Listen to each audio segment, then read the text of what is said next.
We won a lot of games in Oakland with a quarterback named Gannon, who really wasn't drafted to be a quarterback. And we won a Super Bowl with Brad Johnson, who I think was a 9th-round draft choice. It doesn't matter what round you go in. What does matter is what's inside of you, your preparation, your commitment to the game. And if they can really get a big picture understanding of that, everybody has talent to a degree. But we just try to point out a lot of different things, and hopefully some of it sticks. Okay, the biggest riser, I guess, on the board is Derek Carr. You had him in. Your thought? Well, he's one of my favorite guys in this draft. As a guy or quarterback? Both. Oh. Pure arm talent. He has the best arm talent in this draft. We had Santonio Holmes, a number of NFL players participating in the workout. All of them had their eyebrows raised by Carr's passing ability. 5th-year senior. A lot of people want to compare him to his brother, and I think in some ways it hurts him because of Fresno State, same as. This is a totally different quarterback than his brother. Very interesting upside. He can hum it. Would you rank him above Teddy right now on your board? He's ahead of Teddy on my board because of the sheer arm talent, and he's a 5th-year senior. I just think he's a little further along. Yes. Now, I want you. Right. What do you say about that? I appreciate that. You know, let's go win some championships now. 70% completions, 113 touchdowns, and 24 interceptions. This is a lot of yards, man. Yes, How many sir. yards? 13,000? Yeah. Is your arm sore? No, sir. I can throw all day. Where's Derek Carr throwing the football with the great ones? You can line anybody up against me, and I'm going to throw against them. And I like my chances, you know, in the most humble way. There's not a throw that I can't make, you know, and if I have to make it, I will make it. I'm very confident. You know, I feel like I can fit one in behind a corner's face. You know, I feel like even if the guy's covered, I can put the ball where it needs to be so we can have a successful play. I mean, you're 6'3", 220 pounds. You run 4.6. You got a great pedigree with your brother. You call all the plays in college, and you average 50 points a game. What's wrong with all the reading I've done? I don't see your name up here in these mock drafts. Is there something I'm missing? No, sir. Is there a flaw, a dramatic flaw? No, sir. Yeah, there's 2 different kinds of perceptions of me. You know, there's one in the media, and then there's one that matters. You know, there's the ones that I'm getting from the coaches, the GMs. That kind of perception is a lot different than the one you hear on TV. So, you know, we'll find out on draft day. Brett Favre, quarterback, Southern Mississippi. Well, we'll see in the coming years who's the best quarterback. In the 2014 NFL Draft, the mighty Oakland Raiders select, I know you love us, Derek Carr, quarterback, Fresno State. Oh, there you go. As expected, the Raiders have selected Derek Carr from down the road in Fresno.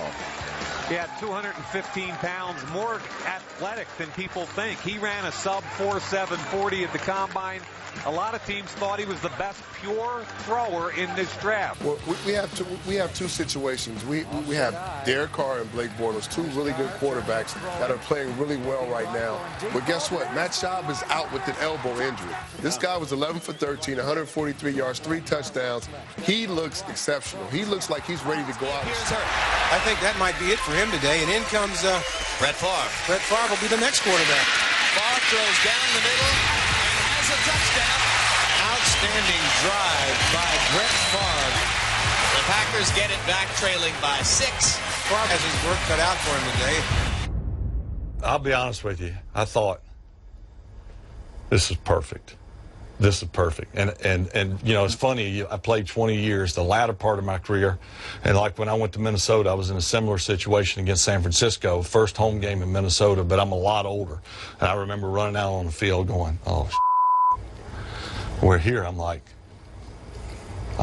great situation. Couldn't ask for a better situation. So, you know, see how much you change over the years. I thought, what's the big deal? There's a lot to be said for that way of thinking rather than the other, seeing it as a coach. You know, you know what you're up against. I didn't care. Now, I got 100 years of this cut up, and normally the quarterbacks throw it right there and get the drill started. But not Brett Favre. He's going to throw it between the corner and the safety into cover 2. And you're throwing that javelin Goose Gossett ball that you threw on the practice field. Watch his arm strength. Watch this. It breaks Sterling Sharp's ribs, I think. He goes down. I think he's out now. He's out. He can't finish a game. 19 seconds left. Sorry for the blurry tape, but it is 1992. We called the same play. And they played the same coverage. And you threw it to the same place. The most accurate throw on the day by Brett Favre. If you're getting the air into the ball, the safety comes over and breaks the play up. And he knew that he pulled the trigger on that one. You froze this on the rope, didn't you? I did. Huh? I did. Kendrick Taylor. Remember this? I knew when I looked at that safety. I was thinking in my mind, he hadn't seen an arm like this. A safety's probably thinking they won't even attempt this throw. And Ty Detmer is funny because, like in meetings the next week, he's like, "Why would you make that throw?" And I said, "Because I can." So he said. Well, and he was like, I said, "You wouldn't?" He goes, "No, I know my limitations." Maybe there were times I probably should have known my limitations, but I felt like there was nothing I couldn't get in there. The only rookie quarterback who's going to start here on opening day, and you said even back in the spring you thought he was the best one coming out. I think he's the safest quarterback coming out in the draft for many reasons, Jim. One, he has NFL size when you look at him at the quarterback position. He has a good arm, can make all the throws. He's a good athlete, he can run around, and he's excellent in the pocket, something that people talked about that maybe he wouldn't be great at in the NFL. Is he got the courage to stand in there? Well, when I watched all of his Fresno State tapes and all during the preseason, he showed that he can move in the pocket, looks defenders off, and can drive the football down the field and make big plays in the passing game, and that's what the Raiders really want. It's down the sidelines, Farve, touchdown! He dived into the end zone! I worked hard, practiced hard. I watched film. Now throws sidearm downfield. He's open. Drills the middle. He's got Jennings. Touchdown! More touchdown passes than any other man in NFL history. Green Bay Packers are swarming football immortal. But his personal career highlight may have come on December 22nd, 2003, just one day after the death of his father, Irving. Favre delivered an inspirational Monday night performance. Favre takes, looks to throw, guns the left side of the end zone, and it's diving grab, caught in the corner of the end zone. Back to throw Favre. It is he rainbows deep down the middle, leaping grab, end zone, touchdown! Brett Favre is on fire tonight. I knew my dad would want me to play, and I didn't expect this type of performance, but I know he was watching tonight. 2nd and 3. Carr looking for Wolford. He's got it. Touchdown. What a pass from Derek Carr, who said that he thinks Clive Walford can really be a special player in this league. Here's a timeout here, back to back, and it's a 3rd and 2, and they're going deep, and they're looking for Holmes. He beat Cromartie. Touchdown. Derek Carr really throws a pretty deep ball, and I love the fact that he put some air on this. Line out left from the 38. Carr lofts it in the air. Oh, it's caught by Crabtree. Touchdown, Raiders. You can't throw it any better than Carr just did. 38 yards. Derek Carr has looked like a star. Blitz. Carr. Holmes. Touchdown. They get the one-on-one matchup. Buster screen. He's got his head turned towards the line of scrimmage. He never sees the ball leave the hand of Derek Carr. Carr lays it up for Freeman, and it's incomplete. Or did he make the catch at the 15? Yes. What are they going to roll it? He caught it? Touchdown! He did what? Ref was right on it, I think. Oh, man. How did Dishman not intercept it? Well, the Packers are going wild. The crowd's going wild. I mentioned there's nothing to challenge, but they'll have to look at it upstairs. Hand tack, well, he's laughing. But let's see what it shows on the replay. It never hit the ground. It hit the back of Antonio Freeman. Watch it, right on his left. Watch his left arm bring the ball up in the air, and he clears the field 6 inches off the grass. Unbelievable awareness of where the ball is on his body, and it's got himself a touchdown. Once again, we are reviewing the play on the field. Ball went through Dishman's hands. Never hit the ground.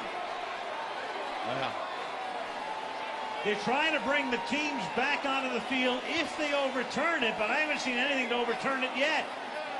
No, it's just a great fluky play for the Pack. Hand tag hasn't even gotten over to the... and then there's no contact. Dishman didn't even tidy up afterwards. He just assumed that it hit the ground. You couldn't film that scene in a movie and make it look that good. Touchdown. It will stand. Get out the blow dryer. It's done. A lot of wet heads here tonight, too. This is a heck of a play by Dishman, and just a lucky play at first, and then a great play by Freeman. He felt the ball on the back of his left arm, knew it wasn't on the ground, located it, grabbed it, and scored with it. I'm happy for Mike Sherman. He's a good guy, and he's off the hook now on that call. Favre to Freeman, 48 times they've combined for touchdowns. Never with any more drama than this. And it is another manic Monday. Freeman just earned a couple of those $6 million right there. That is a big, huge play. Season saver. Remember, he talked about he and Brett getting off, and when they get off and they are hitting, magical things happen. But that was totally unexpected. The ruling on the field stands. Touchdown. Pretty good call by the guys on the field. They got it right. I mean, that was impossible. Fun game, guys. It is the only time tonight that Green Bay had the lead. Clive Walford, Amari Cooper, Seth Roberts. Derek Carr going to lob for the end zone for Roberts. He's got it! Touchdown, Raiders! Touchdown. What a throw by Derek Carr. And Seth Roberts got right over the top of the coverage of Bradley Roby. The center. It's going to be a lob here from Michael Crabtree. He's got it! Touchdown! Raiders! That was a perfect lob pass right in his basket. Got three receivers left. Now they're going left. A pump and a lob for the end zone. Rivera open. He's got it. Touchdown! Raiders! What a great play by Derek Carr. He made a pump, and Rivera ran right down the seam, right by the safety. On 2nd and 10, Carr throwing for the end zone. Touchdown! Michael Crabtree. That's an incredible throw, Greg. Carr just able to freeze the secondary with that slight little pump fake before throwing a rifle in there to Crabtree. In between Sean Smith and Eric Berry. Tremendous arm strength. Touchdown, Green Bay! What a throw by Brett Favre. He's the #1 reason for that entire change and shift in the organization. There was a bit of uncertainty with Brett because of his style. I think the term gunslinger kind of gets thrown around a lot, but he truly was. I mean, he was a bit of a maverick at the position. Brett was relentless. Brett was the great artist. He was a guy that could figure out a way to put the ball in the end zone. That's the game. I mean, it seems too simple, but it really, truly is. Who could put the ball in the end zone? And Brett was one of the all-time greats. Past Dan Marino to become the National Football League's all-time leading touchdown passer. You always want to emulate, the quarterbacks who are the great players that you're watching. And for me, it was obviously him. Just seeing it and envisioning yourself throwing it. And when you do that over and over again, it starts to become second nature, and then you start to develop and improve your own skills. He had all the physical tools. He could move around. He had the great arm, and was in a perfect system for him. But Brett was never afraid to make a mistake, and I think that's one thing that when I think of Brett Favre is, to me, that I respect the most out of him is that he was afraid of nothing. I always enjoyed watching Brett play football because it made it feel like it was fun. His first Super Bowl in New Orleans, I remember him throwing the first touchdown, and he takes his helmet off and starts sprinting around. The pure ecstasy of Brett running around with his helmet off at the Super Bowl is something I'll always remember. I think Brett Favre is what the Hall of Fame is for. He was the best at his position for a while. He was as talented as anybody who's played the game. He's at the absolute Mount Rushmore. And that includes the Hall of Famers, who are the best of the best. Carr from the gun, over the middle. It is caught for the Oakland touchdown. reaches Oakland, 9 plays, 80 yards, and Seth Roberts introducing himself to the NFL with the game-winning touchdown catch. 351 yards, 3 touchdown passes for the young Derek Carr against a really good Baltimore defense.